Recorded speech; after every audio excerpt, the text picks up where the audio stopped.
சிந்திப்போமே. 1906 பிறப்பதும் இல்லை இறப்பது இல்லை. சுந்தரர் பெருமான் விளக்குகிறார்.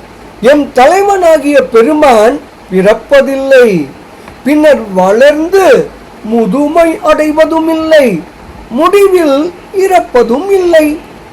அப்படிப்பட்டவர் வசிக்கும் இடம் காடு, சுடுகாடு. அந்த காடு மட்டுமின்றி அவர் ஊர்களுள் 2 ஊர்களை தம் ஊராக கொள்ளுகிறார். அந்த ஊர்கள் எவை தெரியுமா?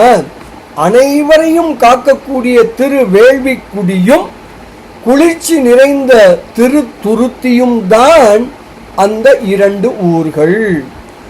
எம் தலைவர் இடுப்பில் கச்சாக இருக கட்டுவதோ பாம்பு.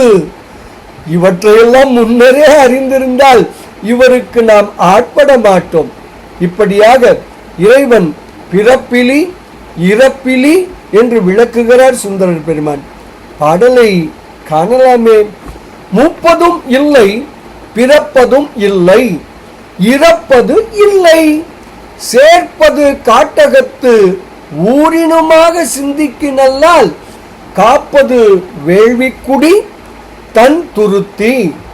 எம் கோன் அறை மேல் ஆர்ப்பது நாகம், அறிந்தோமேல் நாம் இவருக்கு ஆட்படோமே என்று சுந்தரர் பெருமான் தாம் அருளி செய்த திருப்பாட்டு எனும் 7வது திருமுறை தேவாரத்தில் 18வது திருப்பதிகத்தில் முதல் திருப்பாடலில் மிக தெளிவாக விளக்குகிறார்.